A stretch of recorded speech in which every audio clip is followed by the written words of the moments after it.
Regardez cette carte. Est-ce que c'est la vôtre?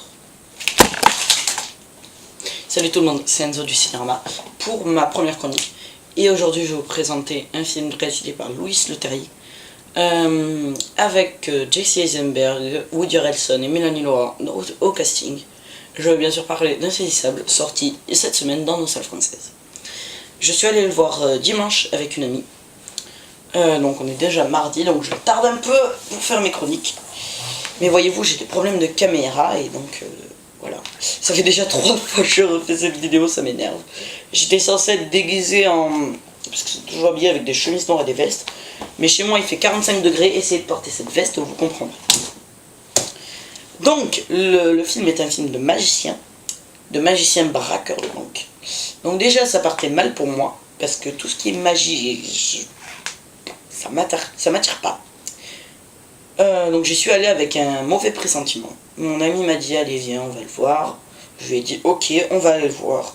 Ça peut toujours être sympa, au pire divertissant. Je ne me suis jamais autant trompé, ce film est bon. Ce film est excellemment bon. Bien sûr il y a quelques petits problèmes, mais dans l'ensemble on l'oublie très vite. Alors, qu'est-ce que c'est l'histoire? C'est l'histoire de 4 magiciens appelés les 4 cavaliers, qui en fait avant de se rencontrer étaient 4 magiciens tout à fait normaux, qui représentaient 4 spectacles différents, et qui en fait se sont réunis par ont été réunis par une organisation qui s'appelle l'Œil, et qui en fait, cette organisation existe depuis la nuit des temps, d'après eux, depuis l'Égypte antique, enfin d'après le film, et qui est chargée de voler aux riches pour donner aux pauvres. Déjà avoir mis un but à ce film, un but à la magie je veux dire, c'est déjà une idée très bien. Parce que pour moi la magie n'a aucun intérêt, absolument aucun. Et de mettre un but, je trouvais ça excellemment bon.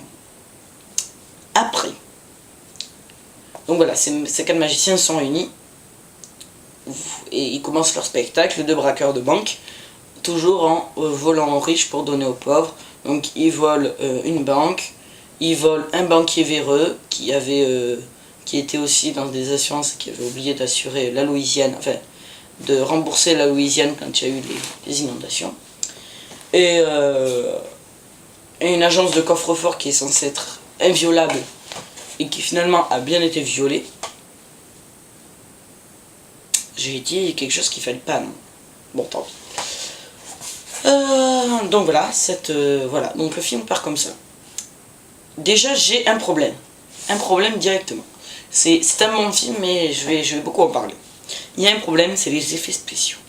Louis Leterrier a dit qu'il avait travaillé quasi sans effets spéciaux.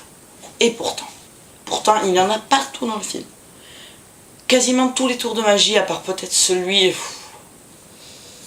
dirais peut-être ceux du début, là où ils sont en présentation, et puis les 2-3 qui servent pas à grand chose, c'est-à-dire le lapin et puis les autres trucs comme ça.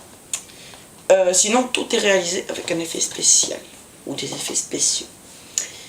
Et ça me pose un problème. Ça me pose un problème, pourquoi? Parce que pendant tout le film, on nous dit qu'il y a des trucages. Donc forcément, tout est réel. Et le côté effets spéciaux donne un sens à la magie. Enfin, d'un côté, on a la contradiction de Morgan Freeman, du personnage joué par Morgan Freeman, qui dit tout le temps oui, il y a des trucages, oui, il y a des trucages, oui, il y a des trucages. Et de l'autre côté, on a les effets spéciaux qui nous disent non, mais c'est de la magie, non, mais c'est de la magie, non, mais c'est de la magie. Non, non, ce n'est pas possible. Après les quelques tours de magie, les vrais tours de magie, en fait, on nous explique qu'il y a du trucage. Mais quand il y a un vrai tour de magie, le but c'est ta gueule, c'est la magie. Or moi c'est pas ça du tout que j'aime. Je veux que la magie est un dénouement. Or là par exemple dans la scène de l'interrogatoire où Jesse Eisenberg fait ça, que ses menottes sont là et que d'un coup elle se retrouve aux mains du policier et qu'on nous explique pas pourquoi, moi le ta gueule c'est magique, ça marche pas. Moi il me faudrait... Non, regarde comment je l'ai fait, j'ai pris les clés pendant qu'elles étaient tournées, j'ai fait ça et boum, elles sont atterries sur tes mains. Pareil quand il met la puce. Il lui dit de vider sa canette pour finalement découvrir qu'il n'y a rien dedans. Enfin, ou s'il y a quelque chose, je m'en rappelle pas. Et c'est pour prendre son portable. Comment est-ce qu'un policier peut se laisser prendre son portable aussi facilement? C'est impossible. Bon, on va passer au bon côté du film. Le jeu des acteurs est excellent. Jesse Eisenberg est encore une fois excellent dans sa manière de mec un peu naïf. Woody Harrelson est excellent dans ce rôle de limite Bruce Willis. Woody Harrelson, je le compare à Bruce Willis. Non, pas Bruce Willis. Sylvester Stallone. C'est le genre de mec un peu pas vieille école, mais tu sais, le mec qui donne des leçons tout en te faisant rire. C'est en fait pince sans rire. C'est très bizarre. J'aime beaucoup Woody Harrelson. Je l'ai adoré dans Bienvenue à Zombieland. Mais ces deux personnages jouent tout le temps ensemble. Et on retrouve aussi Morgan Freeman. Celui qui joue Tesler, c'est à mon avis celui qui a joué Alfred dans Batman Begins. Je sais pas, mais je pense. Et là, pareil. Si c'est celui-là, il y a encore un duo. Morgan Freeman, Alfred. Morgan Freeman, Alfred. Vous vous rappelez pas? Lucius Fox, Alfred. Batman Begins.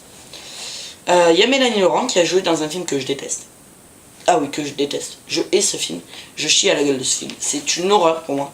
Je n'aime pas le regarder. Je n'aime pas le revoir. C'est le seul film de ma collection que je déteste revoir. C'est Inglourious Basterds. Oh putain, que c'est fini. Bon, bref, on n'est pas là pour parler d'Inglourious Basterds. Donc, les points positifs du film. Il y a une très bon jeu d'acteur. L'énigme est bien posée. Enfin, l'énigme. Le scénario est bien fait. Sauf à la fin. Mais ça, je vous l'expliquerai plus tard. Voilà.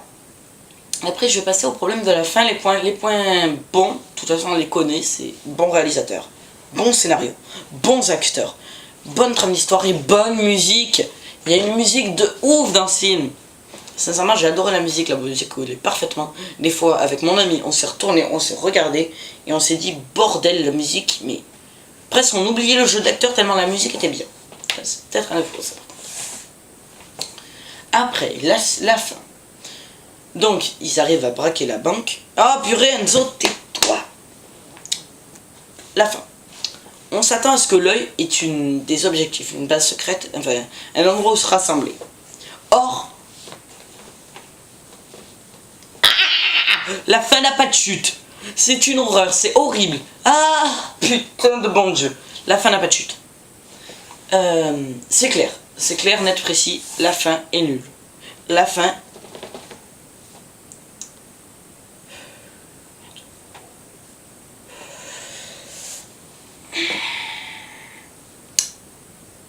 Je vais vous parler d'un truc. Vous vous rappelez les films Alien?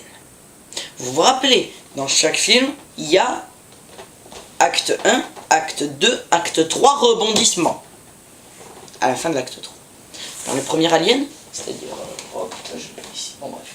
Dans le premier Alien, c'est la réapparition de l'alien bizarrement dans la capsule de sauvetage qui apparemment s'était réfugié là. La fin traîne, on se demande pourquoi elle traîne, on se demande pourquoi c'est aussi long, on se demande pourquoi Ripley ne va pas se coucher et pour tomber dans l'hypersommeil, on se demande pourquoi ça finit pas, pourquoi il n'y a pas le générique de fin, et boum, d'un coup il y a l'alien qui était caché.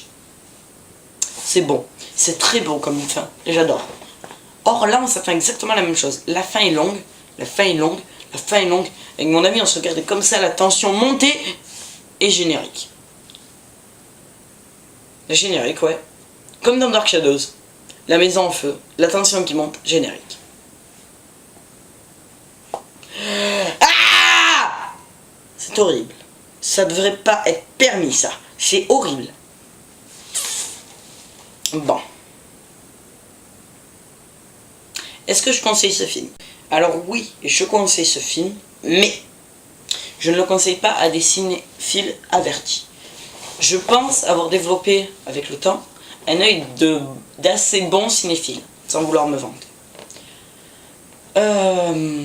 Pour un cinéphile, un vrai cinéphile, un bon cinéphile, ce film est mauvais. Enfin, ce film n'est pas à l'espérance. Enfin, n'est pas à la hauteur de mon espérance. D'ailleurs, je n'en avais pas énormément pour ce film. En gros, ce film a des très bonnes choses. Mais L'ensemble est très bon, mais il y a des petits détails qui gênent. Voilà. Oui, alors oui, je conseille ce film pour un point de vue entertainment, pour un point de vue divertissement, mais je ne conseille pas ce film à quelqu'un qui voudrait plus analyser un film. Pour ça, je conseillerais plus le film que je vais voir peut-être cet après-midi, qui est Kick-Ass 2. Voilà. Allez, je vous dis à plus, ciao, et à bientôt pour une nouvelle chronique.